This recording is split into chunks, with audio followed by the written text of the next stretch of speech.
Entonces, si os parece, vamos a ir empezando. Y como siempre, y como es nuestra costumbre, empezamos rezando, pero hoy vamos a hacerlo de otra manera. En vez de la oración habitual, vamos a hacer la oración al Espíritu Santo que todos conocemos.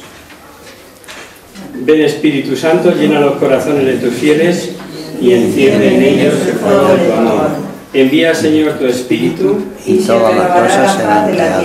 Oh Dios, que quisiste iluminar los corazones de tus fieles con la ciencia del Espíritu Santo, concédenos que, guiados por este mismo Espíritu, obremos rectamente y gocemos de tu consuelo. Por Jesucristo nuestro Señor. Amén. Muy bien. Estamos en la semana de Pentecostés, cuya fiesta celebramos el domingo pasado, y tal como os lo habíamos anunciado, pues hoy vamos a hablar justamente de esto, de Pentecostés. El domingo anterior, si recordáis, celebramos la Ascensión, el próximo celebraremos la Trinidad y el próximo el Corpus. Así, domingo tras domingo. Acontecimientos, desde luego, relevantes en nuestra vida de creyentes y que tiene su origen en otro domingo, que ya lo sabéis, el más importante de todo el catolicismo, de todos los cristianos, la Pascua de Resurrección. Y de ahí, precisamente, de esa fecha, parte todo. Porque es tan importante, porque justo en ese momento, con su pasión, muerte y resurrección, Cristo nos abrió la puerta del cielo. Nos abrió la puerta de nuestro hogar eterno y definitivo. Pero, por ahora vivimos, digamos, en un hogar transitorio, en esta tierra nuestra, ¿no?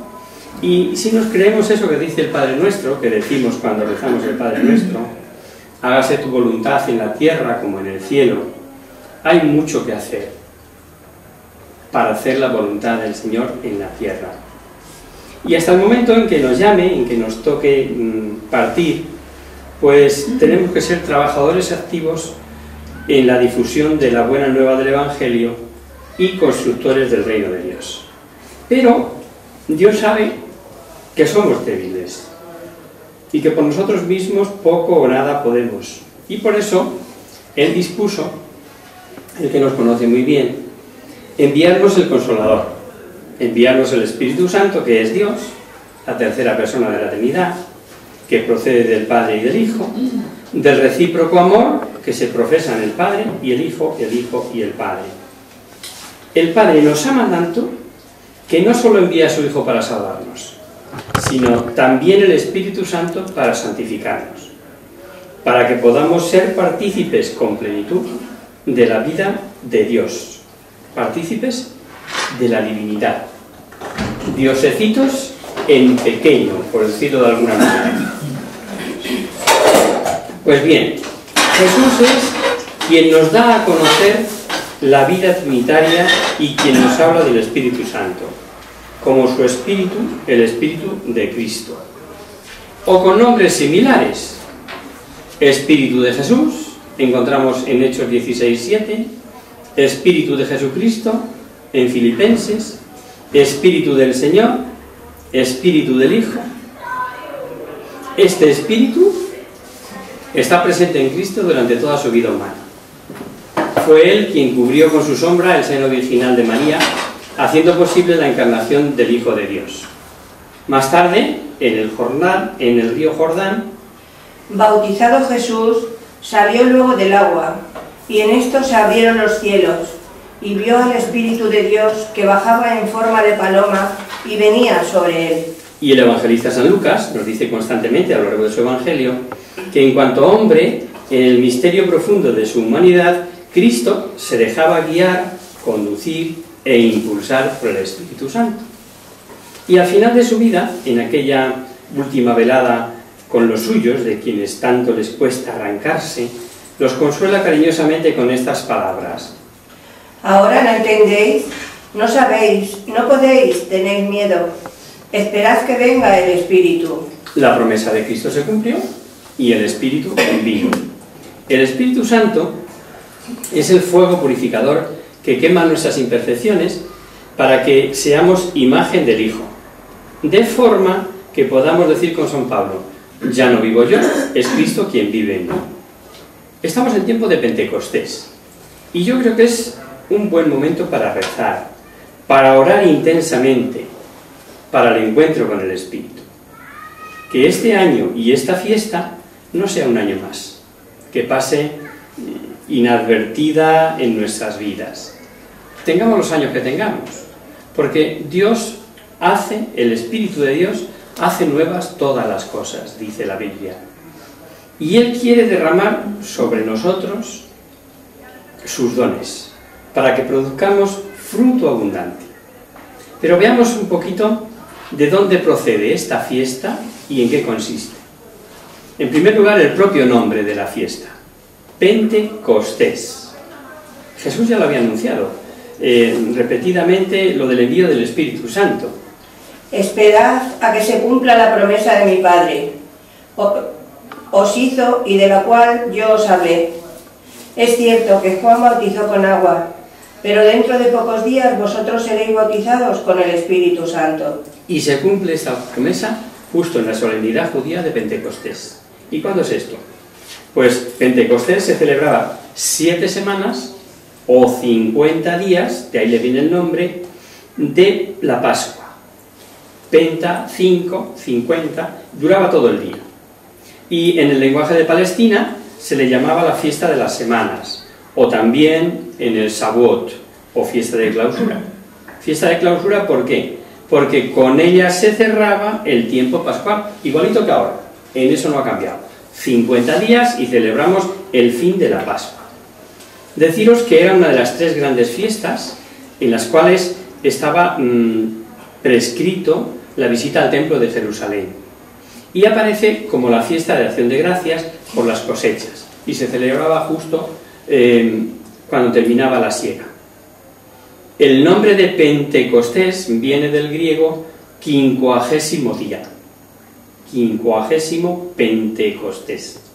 Y lo encontramos ya aplicado a esta fiesta en el libro de Tobías, donde en el capítulo 2 dice: Pentecostés, que es la fiesta de las 7 semanas. Y este término es usado también por el escritor judío Flavio Josefo, del que me habéis oído hablar más de una vez, este historiador que ya conocemos, pues multitud de citas paralelas de la Biblia encontramos en este hombre que escribe historia de Israel sin más, ¿no? Vamos a ver ahora, aunque es recordarlo, porque todos asistimos el domingo pasado a misa de Duzco, cómo nos lo narra el libro de los Hechos.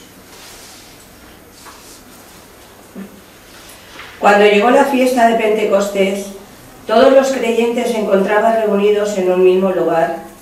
De pronto, un gran ruido que venía del cielo, como de un viento fuerte, resonó en toda la casa donde estaban, y se les aparecieron lenguas como de fuego, repartidas sobre cada uno de ellos. Todos quedaron llenos de Espíritu Santo y comenzaron a hablar en otras lenguas, según el Espíritu les daba que hablasen. Por aquellos días había en Jerusalén judíos cumplidores de sus deberes religiosos, llegados de todas las partes del mundo. Mucha gente se reunió al oír aquel ruido y no sabían qué pensar, porque cada uno oía a los creyentes hablar en su propia lengua. Eran tales su sorpresa y asombro que se decían unos a otros: ¿acaso no son de Galilea todos estos que están hablando? ¿Cómo es que les oímos hablar en nuestras propias lenguas? Aquí hay gente de Partia, de Media, de Elán, de Mesopotamia, de Judea, de Capadocia, del Ponto y de la provincia de Asia, de Frigia y de Panfilia, de Egipto y de las regiones de Libia cercanas a Cirene. Hay también quienes vienen de Roma, tantos judíos de nacimiento como convertidos al judaísmo, y también los hay venidos de Creta y de Arabia, y todos les oímos contar en nuestras propias lenguas las maravillas de Dios. Todos estaban asombrados sin saber qué pensar y se preguntaban: ¿qué significa todo esto? Pero algunos decían burlándose: es que están borrachos. Y es que están borrachos. En la mañana de la fiesta están los discípulos reunidos en un lugar, en una casa. Vemos por el contexto que se refiere a los 12 apóstoles. Y esta casa, hay que decir que la tradición la suele identificar habitualmente con el cenáculo, el propio lugar donde Jesucristo celebró la última cena, era donde estaban allí los apóstoles con María, refugiados por miedo a los judíos. Algunos comentaristas suponen que el discurso de Pedro, que tiene lugar a continuación, ya es en la explanada del templo, donde los discípulos se habrían encaminado después de la recepción del Espíritu Santo. Y esto, sin más, se deduce por crítica interna, pues el texto dice que había tal cantidad de gente, bueno, mejor lo leemos. Los que hicieron caso de su mensaje fueron bautizados, y aquel día se agregaron a los creyentes unas 3.000 personas. Unas 3.000 personas, eso obviamente no caben en ninguna casa. Por eso es de suponer, o así dicen todos los comentaristas, que eso fue a continuación en la explanada del templo. Vamos a analizar el acontecimiento. La venida del Espíritu Santo estuvo acompañada de signos sensibles. En forma totalmente imprevista, de repente se produce un ruido que invade toda la casa. No es un huracán, pero sí algo que se le parece. Es un fuerte viento, dice, ¿no? De hecho, San Juan en su Evangelio vemos que el Espíritu Santo lo compara con el viento. El viento sopla donde quiere, y aunque oyes su ruido, no sabes de dónde viene ni a dónde va. Así son todos los que nacen del Espíritu. Y al mismo tiempo que ese viento y ese ruido aparece así como lenguas que tienen el aspecto de fuego, pero no lo son, se dividen, es decir, en el momento en que se hace visible, se mueven en distintas direcciones y se sitúan encima de cada uno de los presentes. Todo cuanto prodigiosamente sucedía era un signo sensible de la comunicación del Espíritu Santo, que se realizaba en ese momento a los apóstoles. El hecho de que en la escena figuren precisamente lenguas tiene que ver con el prodigioso hablar de los discípulos, obra del Espíritu Santo. El Espíritu Santo se manifiesta en forma de lenguas. Ese hablar en lenguas extrañas era, como se dice expresamente, un hablar especial. Un hablar especial motivado por el Espíritu. No era un hablar corriente, inteligente, o sea, inteligible. No. Era un hablar, podríamos decir, raro. Ese fenómeno se conoce como glosolalia. Y desde luego, no es que de pronto los apóstoles se convirtieran en políglotas, es decir, que de repente dominaran todas las lenguas. No. Y simultáneamente hablaran esas lenguas a la vez. Obviamente no es posible. Y es que no se trata propiamente del que habla, del emisor, sino del receptor. Es decir, los que escuchan, el texto dice, lo ha leído Amparo, que cada uno le oye en su propia lengua.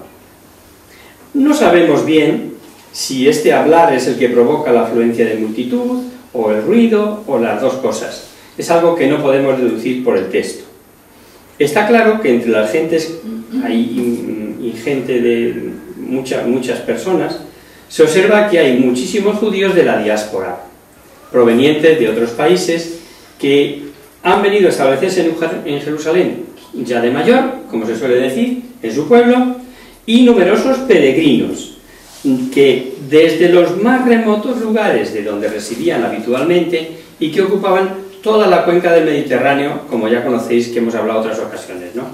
Y acuden a Jerusalén, era una de las 3 fiestas prescritas para visitar el templo, justo para la fiesta esta de Pentecostés. Pero ¿qué pasa? Claro, que la lengua que ellos hablan, estos judíos de la diáspora, no es ya el arameo de su tierra, sino en el país incluso que han nacido. O sea, el griego, el elamita, el que se hablara en esos lugares. Se agolpa, por tanto, una multitud de toda clase y condición, y todos, en medio de su extrañeza, oyen hablar en su lengua. ¿Y qué oyen hablar? Pues exaltar las maravillas de Dios. Si queréis cogeros despacito el libro de los Hechos de los Apóstoles, en el comienzo, en el capítulo 2, vamos a ver que, como si de repente el bueno de Pedro se hubiera convertido en superteólogo, claro, es el Espíritu Santo quien habla por él, hace una narración detallada de la historia de la salvación en el pueblo hasta desembocar en Jesús, ese que vosotros matasteis colgando en el madero, dirá y todo. Pues bien, estupefactos, extrañados, se preguntan unos a otros, ¿qué es esto? ¿Qué significa eso que están pasando? Claro. Y incluso no faltan incluso escépticos, ¿no? Podríamos decir. Estos que adoptan una actitud crítica y negativa y no ven en los que hablan otra cosa, gente que se ha emborrachado. Dice, bueno, están borrachitos perdidos, ¿no? Por eso Pedro, en su discurso, empieza diciendo: puesto en pie junto con los otros 11 apóstoles, dijo con voz fuerte: judíos y todos los que vivís en Jerusalén, sabed esto y oíd bien lo que os voy a decir.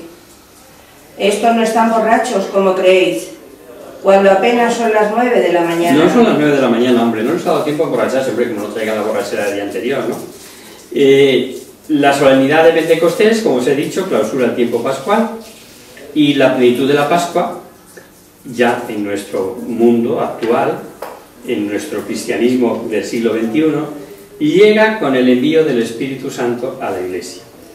Así como Cristo fue enviado por el Padre para redimirnos del pecado y darnos una vida nueva, la vida de los hijos de Dios, así también el Espíritu Santo, la tercera persona de la Santísima Trinidad, que es enviado por el Padre y por el Hijo, como el principal don de la Pascua, es el que redondea el misterio pascual, es el santificador. Es el Espíritu quien interviene, por otro lado, como sabemos, en cada uno de los sacramentos. Por eso santifica. Su aliento, por ejemplo, borra nuestras culpas. ¿Qué dice el Evangelio? El Señor resucitado exhaló su aliento sobre los discípulos y les dijo: recibid el Espíritu Santo. A quienes les perdonéis los pecados, les quedan perdonados. A quienes se los retengáis, les quedan retenidos. En la Sagrada Escritura encontramos diversos símbolos que hacen referencia al Espíritu Santo.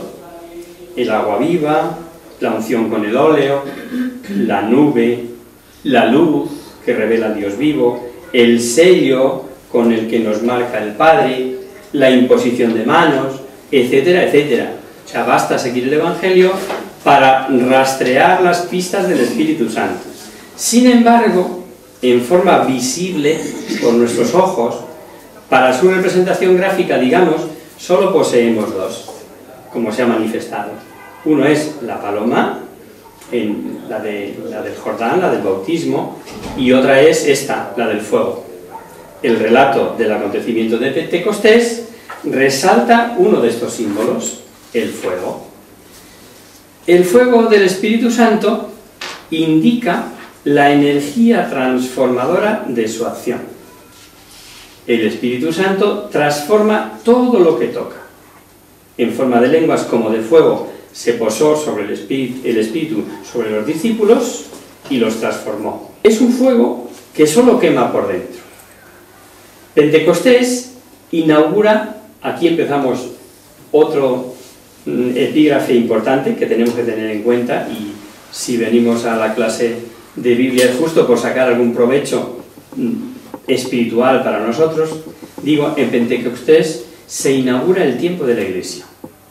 Es a partir de la recepción del Espíritu Santo cuando los apóstoles se lanzan al mundo, ya sin miedo. La Iglesia incipiente comienza su expansión hasta el fin del mundo. Y en esas estamos. Nosotros somos continuadores de los apóstoles, y es a partir de ese momento cuando de cobardes se convierten en valientes, de estar encogidos, arrugados y con las puertas cerradas se lanzan al mundo, etcétera, etcétera. La Constitución Luz de las Naciones del Concilio Vaticano II, la Lumen Gentium, nos habla expresamente de cómo el Espíritu Santo, que descendió visiblemente sobre la Iglesia el día de Pentecostés, constituye la fuente de vida y de la eterna juventud de la Iglesia y su guía en el camino. Y dice: consumada la obra que el Padre encomendó realizar al Hijo sobre la tierra, fue enviado el Espíritu Santo el día de Pentecostés a fin de santificar y de y definitivamente la Iglesia, y para que de este modo los fieles tengan acceso al Padre, por medio de Cristo en su mismo Espíritu. En el mismo Espíritu. Y acerca del Espíritu Santo, Cristo había anunciado: Él dará testimonio de mí. Lo mismo que el Espíritu glorificó al Padre, el Espíritu glorificó a Cristo, etc. En muchos sitios nos habla Jesús del Espíritu. Si nosotros, por eso decía que empezáramos una epígrafe importante, si nosotros somos conscientes, es decir, nos abrimos a su acción, el fuego del Espíritu Santo transformará nuestro egoísmo en caridad, nuestra tristeza en alegría, la guerra en paz, la impaciencia en paciencia, la crispación en afabilidad, la maldad en bondad, la infidelidad en fidelidad, la ira en mansedumbre. Es decir, podría estarme todo el rato hablando de virtudes y contravirtudes. El desenfreno en templanza, más aún, como les ocurrió a los apóstoles. Nuestra cobardía, que de eso tenemos sacos, yo el primero, en arrojo, o por lo menos en ganas de trabajar, para llegar la verdad de Cristo a todo el mundo, como les pasó a los apóstoles. Y renovados por su energía, podemos ser miembros vivos de ese cuerpo de Cristo que es la Iglesia, pero miembros vivos y activos. Acordaos cuando hablábamos del cuerpo místico de Cristo. Estábamos viendo las cartas de San Pablo y decíamos: si un miembro renquea, todo el cuerpo renquea. Si un miembro es activo, tira de toda la Iglesia. Pues esto es acción del Espíritu Santo. De hecho, la Iglesia en Pentecostés celebra el Día de la Acción Católica y del Apostolado Seglar. Este año en Madrid el lema ha sido Testigos de la Fe en el Mundo. Y han arrancado de una cita que nosotros conocemos, porque además estamos en esa carta justo ahora, en la 2 de Corintios, y arranca de esta cita: creí y por eso hablé. En la Iglesia no somos meros espectadores. No nos apuntamos a la Iglesia como quien se apunta a una sociedad cualquiera. Nosotros somos la Iglesia y tenemos que sentir a la Iglesia como realidad propia, como parte de nuestra carne y de nuestra sangre. Jesús es el revelador del Espíritu Santo. Hasta que Él comienza a hablar de Dios, los hombres no sabíamos nada. No sabíamos ni que existía el Espíritu Santo, o casi nada de Dios, porque es Él el que nos lo revela, es Él el que nos lo aclara. Y Jesús es el que puede hablar de Dios porque viene de Dios. Dice San Juan en su capítulo 3. El que es de la tierra habla de cosas de la tierra, pero el que viene del cielo habla de lo que ha visto y oído. Jesús, que viene de Dios, nos habla de que Dios es Padre. Nos dice que Él es el Hijo de Dios, uno con el Padre, y nos promete la venida del Espíritu Santo en igualdad con el Padre y con Él. Mira, si leemos con atención los libros del Nuevo Testamento, podemos ver cómo toda la obra de la salvación tiene una estructura trinitaria y dinámica además. Jesús es el Hijo que vive unido al Padre. El Padre le envía y Él, terminada y cumplida su vida en este mundo, vuelve al Padre para enviarnos a su vez el Espíritu Santo, que es el que nos renueva interiormente y es el que nos hace participar junto con Él con la vida santa y eterna de Dios. Nada más y nada menos. Es que se te pone la carne de gallina solo de pensarlo, como os decía al comienzo. Es que nos ha hecho diosecitos en pequeño. Es que somos parte de Él. Es que Él mora en Él. Y todo esto es acción del Espíritu Santo. El Padre envía el Verbo encarnado realiza la obra y el Espíritu Santo la consuma. O sea, lleva a término la obra de salvación. Cuando Jesús vuelve al Padre, después de haber cumplido su obra de redención en el mundo, es cuando comienza el tiempo de la fe. El tiempo de la Iglesia es el tiempo de la acción del Espíritu Santo. Nuestro tiempo. O sea, estamos en el tiempo del Espíritu Santo. Dice Juan: os conviene que yo me vaya, porque si no me voy, no vendrá a vosotros el Paráclito, pero si me voy, yo os lo enviaré. Y un poquito más adelante, que es el final de todos los evangelios, bautizad en el nombre del Padre, del Hijo y del Espíritu Santo. Los tres juntos siempre. Del Padre, del Hijo y del Espíritu Santo. Pues esta intervención del Espíritu Santo de Dios en la obra de la redención está anunciada por Jesucristo desde el primer momento de su misión. ¿Y cuándo es ese? Pues cuando Nicodemo viene de noche a escuchar a Jesús, al comienzo de su evangelio, pues lo tenemos en el capítulo 3, San Juan le dice: hay que nacer del agua y del Espíritu. Hay que nacer del agua y del Espíritu. Eso al principio. Ya le está anunciando a este discípulo que viene a escondidas, por miedo. Él era miembro del Sanedrín, como sabéis, pero era un hombre de buen corazón y busca con ahínco la verdad. Y para que, bueno, pues el respeto humano que todos podemos tener, viene como discípulo de Jesucristo a unas horas en que sus coleguillas del Sanedrín no se lo puedan echar en cara. Pues ahí ya es cuando tiene ese precioso diálogo, ¿no? De que cómo puede un hombre nacer siendo viejo, etcétera, etcétera, ¿no? Pues ahí ya le dice que hay que nacer del agua y del Espíritu. Y Jesús, con su humanidad plenamente realizada, rebosante del Espíritu de Dios, será constituido causa de salvación y es quien envía ese Espíritu, para que todos los que creamos en Él nos arrepintamos de nuestros pecados. Dice en Juan 7: el que tenga sed, venga a mí. El que cree en mí, que beba. Como dice la Escritura, de su interior brotarán ríos de agua viva. Con esto quería decir Jesús que quienes creyesen en Él recibirían el Espíritu. ¿Creéis en Él? Pues recibimos el Espíritu, porque es el Espíritu de Jesucristo, es el Espíritu de Dios. El Espíritu de Dios, cuando viene a nosotros, nos ilumina desde dentro, para que comprendamos la verdad, para que caigamos en la cuenta de todo lo que Jesús nos ha revelado. Cuando vuelve al Padre, con su humanidad ya consumada, nos traspasa su Espíritu. Digamos que el Espíritu toma el relevo para que seamos capaces de acercarnos a Dios con el amor y la alegría propia de los hijos. Por tanto, el Espíritu Santo es nuestro ayudador oficial, perdonad la expresión, pero es que no se me ocurra otra mejor. Gracias a Él podemos rehacer la propia vida, podemos vivir como auténticos de Hijo de Dios en intimidad con Dios. No cabe duda que requiere ayuda, y eso Jesús lo sabe. Ahora no podéis comprender lo que yo os quiero decir. Cuando tengáis el Espíritu de Dios en vuestros corazones, que yo os enviaré, Él os hará comprender toda la verdad. Efectivamente, son palabras que Jesús dice en esos discursos de despedida, en ese final del Evangelio de San Juan, que nos transmite en la Última Cena.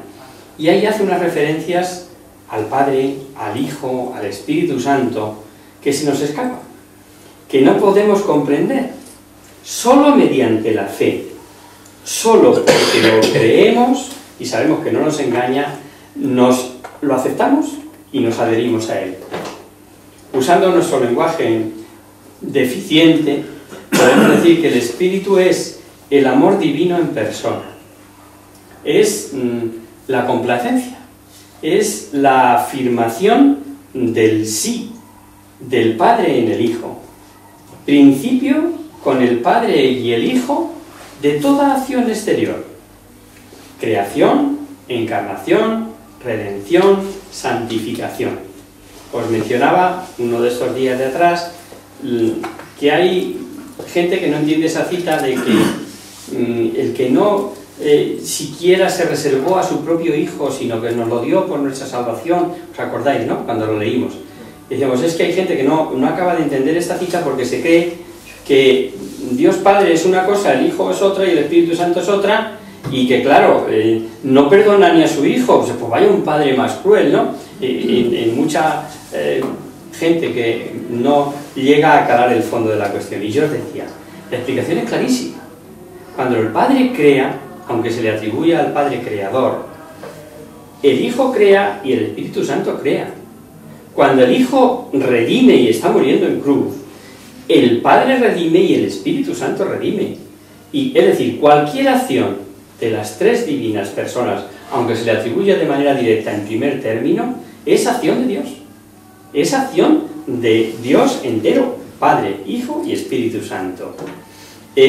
Por tanto, el Espíritu es el amor, es la difusión del ser de Dios, es la complacencia de Dios en sus criaturas, atraídas, queridas, enriquecidas, abrazadas.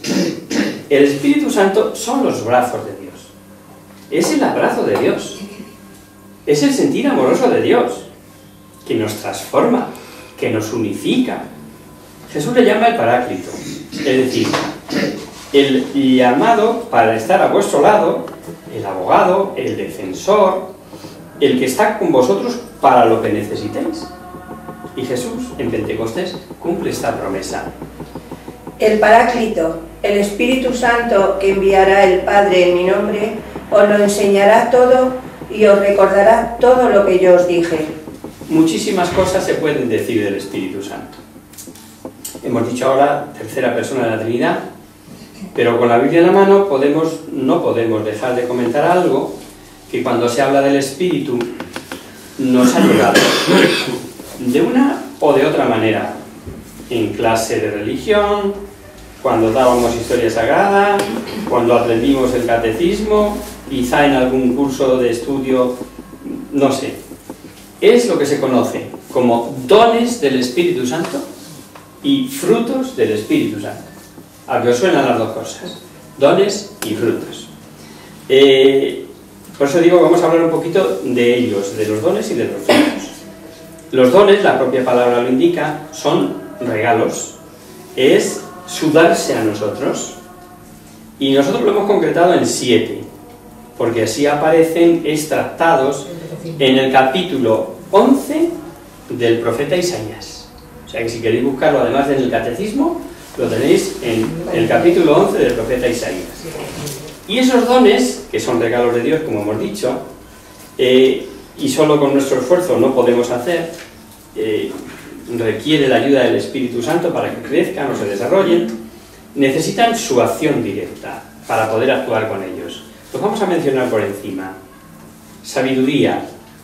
El don de sabiduría nos permite entender, experimentar y saborear las cosas divinas para poder juzgarlas rectamente. No es la sabiduría del todo, que el que todo lo sabe, una enciclopedia andante. No. Lo que nos importa es saber, entender y experimentar, que son las cosas que atañen a mi vida de fe. Las bodas, los dones divinos. Otro, el entendimiento. Igual, por él, nuestra inteligencia se hace apta para entender intuitivamente las verdades reveladas y las naturales de acuerdo al fin sobrenatural que tienen. Nos ayuda a entender el porqué de las cosas que nos manda Dios. Son dones, como estoy diciendo, no son fáciles de entender y mucho menos nosotros solitos. No. Es el Espíritu Santo el que interviene. Y seguro que de todos ellos alguna experiencia tenemos, aunque ahora no nos vengan a la cabeza, ¿no? ¿Entender intuitivamente una verdad revelada? Pues sí, a veces nos ocurre. No, esto no puede ser. Dios no puede permitir esto. Pues ese es un don del Espíritu Santo, el entendimiento. Otro don, el de ciencia. El don de ciencia hace capaz a nuestra inteligencia de juzgar rectamente las cosas creadas de acuerdo con su fin sobrenatural. Dicho de otra manera, nos ayuda a pensar bien y entender con fe las cosas del mundo. Amigo, si entendiéramos este don de ciencia, ¿cuánto cambiaría? ¿Cuántos, en fin, no quiero decir nada peyorativo, porque hay ecologistas muy buenos y muy majos, pero hay ecologistas que les importa muy mucho la piel de las focas y no que a un niño no nacido se le dé muerte en el seno de la madre? Pues ese no es un ecologismo bueno. Ese no está entendiendo con inteligencia rectamente la cosa creada con el fin sobrenatural. ¿Os dais cuenta? Este es el don de ciencia. El de consejo. El don de consejo permite que el alma intuya rectamente lo que debe de hacer en un momento determinado. Es que Dios me hizo entender que lo mejor era, amigo, intervención del Espíritu Santo. El don de consejo. Para nosotros y también para los demás. Pues en esa situación nos ayuda a ser buenos consejeros de los demás, guiándoles o aconsejándoles o induciéndoles al camino del bien. Ese es el don de consejo. El de fortaleza. Este fortalece al alma para practicar toda clase de virtudes heroicas con una confianza invencible en superar los mayores peligros o dificultades que puedan surgir. Sobre todo nos ayuda a una cosa importante, a ser fuertes para vencer la tentación. Esta que nos pone el demonio por delante en infinidad de ocasiones y que nos parece lo más atrayente. Pues bueno, se nos dice también en las cartas de Pablo que no se nos dará tentación por encima de nuestras fuerzas para vencerlo. ¿Por qué? Pues porque la fuerza del Espíritu es mayor. Ahí interviene el Espíritu Santo sobre todo, para fortalecer, para practicar las virtudes, las más difíciles, claro, no las sencillitas, y esta de vencer las tentaciones. Don de piedad, este quizá el más conocido y que hay que explicar poco, ¿no? Es un regalo que da Dios al alma para ayudarle a amar a Dios como Padre y a los hombres como hermanos, ayudándolos y respetándolos, cada uno en su lugar. Pero cuando vemos, o afortunadamente y gracias a Dios conocemos muchos que son piadosos, esta es la virtud que descubrimos en ellos. Son piadosos o tienen el don de la piedad porque solo quieren amar a Dios, solo quieren amar a los hermanos, les ayudan, les respetan. Y por último, el temor de Dios. No le he dejado para el último adrede, pero casi me prefiero que esté el último porque así os lo explico un poquito mejor. De esto, algunos me habéis oído la anécdota que en una ocasión, visitando en una parroquia un grupo de confirmación, tenían todos los dones del Espíritu Santo reflejados allí en carteles preciosos, puestos alrededor, y yo conté 6. Me faltaba me faltaba el temor de Dios. Claro, cuando yo pregunté allí a los responsables del grupo, dije, hombre, ¿cómo vamos a poner eso? El temor de Dios lo vamos a poner a estos chavales que están empezando ahora, que no... ¿Temor de Dios? ¿Habéis entendido qué es tener miedo a Dios? Pues sí que estamos buenos. El temor de Dios es el miedo a ofender a Dios. O sea, le da al alma la docilidad para apartarse del pecado por temer disgustar a Dios, que es el supremo bien, y nos ayuda a respetar a Dios, a darle su lugar como la persona más importante y más buena del mundo, a no decir nunca nada contra Él que le pueda ofender. Ese es el temor de Dios. Cuando os hablaba estos años de atrás, que vimos los profetas, y veíamos en el profeta Daniel la casta Susana, lo digo, deberes para casa, si queréis leer por casa. Leer en Daniel el pasaje de Susana. Ahí se ve claramente este don del temor de Dios. Cuando viendo que se le viene todo encima, dijo, no, yo antes que ofender a Dios, lo que sea, la vida, y se pone en manos de Dios. Este es el don de temor de Dios. Me estoy extendiendo quizá demasiado con los dones, ¿no? ¿Qué sabemos de los frutos? Ya vamos acabando. Hay un pasaje también en esas horas de las confidencias que digo yo de Jesús en la última cena, cuando habla de la vid y los sarmientos, y si el sarmiento no está unido a la vid no puede dar fruto. Pues mirad, el Espíritu Santo es el que nos injerta en la vid verdadera que es Cristo, para que demos frutos abundantes, o frutos si queréis, en singular. Vamos a razonar un poquillo por nuestra cuenta, antes de hablar de los frutos del Espíritu. ¿Cuál se os ocurre? Si fuera un peral, el fruto sería que peras, ¿no? Y si fuera un naranjo, pues naranjas. ¿Y si es el Espíritu de Dios? ¿Cuál será el fruto? Pues evidentemente la esencia de Dios. ¿Y qué es la esencia de Dios? Sino el amor, la caridad. Pues ese es el fruto, y eso debería bastarnos. Pero lo encontramos enumerado en la carta a los Gálatas. Dice el capítulo 5. En cambio, el fruto del Espíritu es amor, alegría, paz, paciencia, afabilidad, bondad, fidelidad, mansedumbre, dominio de sí. Contra tales cosas no hay ley, pues los que son de Cristo Jesús han crucificado la carne con sus pasiones y sus apetencias. Si vivimos según el Espíritu, obremos también según el Espíritu. No busquemos la gloria vana, provocándonos los unos a los otros y envidiándonos mutuamente. Aquí en esta versión que nos acaba de leer hemos escuchado 9. La Vulgata pone 12, pero bueno, da igual. ¿Por qué? Pues porque en un caso se une paciencia y longanimidad, modestia y mansedumbre, continencia y castidad. Pero fijaros que no dice frutos en plural, sino fruto del Espíritu Santo. Hemos leído. Porque el fruto del Espíritu es amor, alegría, fruto en singular. Porque tal vez esté insinuando que se trata de un único fruto, de una única fructificación, la caridad, el amor, y que se manifiesta de distintas maneras, tal como nosotros hemos empezado razonando, ¿no? A esto ordinariamente lo llamamos también virtudes cristianas. Y cuando el alma, con fervor y dócil a la acción del Espíritu Santo, se ejercita en la práctica de las virtudes, va adquiriendo facilidad con ello. Le sucede a las virtudes lo mismo que a los frutos de los árboles. Los frutos de los árboles, cuando están maduros, ya no son agrios, sino dulces y de agradable sabor. Eso nos puede pasar a nosotros. Al principio cuesta, pero cuando el fruto comienzas a hacerlo habitual y forma parte de tu vida y acaba siendo en ti una virtud, es dulce y agradable, como los frutos de los árboles.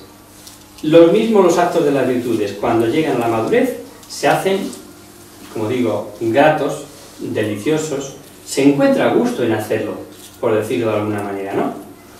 Y entonces estos actos de virtud, inspirados por el Espíritu Santo, es lo que se llama fruto del Espíritu Santo. Y ciertas virtudes los producen con tal perfección y con tal suavidad que damos un pasito más y nos situamos en la órbita del Sermón de la Montaña. Se llaman bienaventuranzas porque hacen que Dios posea el alma plenamente, venga a nosotros del todo. ¿Veis que una cosa va enlazada con la otra? Que estas cosas, aunque de fuera parezcan así muy teóricas, luego cuando las aterrizas te dan cuenta que es la vida misma. Pues bien, vamos a pedir en este mes de María, por intercesión suya, que el Espíritu Santo transforme nuestra pasividad en compromisos, nuestra indiferencia en un alegre sentido de pertenencia a la Iglesia, nuestra tibieza en ardor apostólico en anunciar a Cristo, para que todos los hombres tengan vida y la tengan en abundancia, como dice el Evangelio, ¿no? Y encomendémonos a Él, pidámosle a Él, pidamos al Espíritu Santo, que estamos en el tiempo oportuno, que estamos en el momento adecuado, nos ponemos en sus manos y nos dejamos guiar por el Espíritu Santo. Sobre todo, fijaros bien, dejarnos guiar por Él. Y voy a acabar con una anécdota que a lo mejor la conocéis, pero que es muy ilustrativa a propósito de esto último que acabo de decir, de dejarnos guiar. Cuentan que el capitán de un barco miraba a lo lejos, al anochecer o de noche, luces tenues en la oscuridad de la noche, y una más intensa justo frente a él. De repente da orden a su telegrafista el siguiente mensaje: cambie su rumbo 10 grados al sur. De inmediato recibe la siguiente respuesta: altere su rumbo 10 grados al norte. Se enfada el capitán y ordena un segundo mensaje: yo soy el capitán y ordeno que vire 10 grados al sur. Al momento recibe respuesta: yo soy Martínez y le digo que vire 10 grados al norte. pensando en hacerse respetar, en infundir temor, el capitán dice: estoy al mando de un buque de guerra. A lo cual le responde: yo estoy al mando de este faro. Amigo, creo que la aplicación es fácil. Nuestra autosuficiencia, nuestra falta de humildad, nuestro yo creerme que, nos impide muchas veces dejarnos guiar por quien es la luz, y claro, acabamos sufriendo las consecuencias. Con esto hemos terminado. Pues rezamos a la Virgen, si queréis, una de María y nos vamos, ¿vale? En el nombre del Padre y del Hijo. Dios te salve María, llena eres de gracia, el Señor es contigo, bendita tú eres entre todas las mujeres, y bendito es el fruto de tu vientre Jesús. Santa María, Madre de Dios, ruega por nosotros pecadores, ahora y en la hora de nuestra muerte. Amén. Ave María Purísima, sin pecado concebido. muy bien, pues hasta el miércoles siguiente.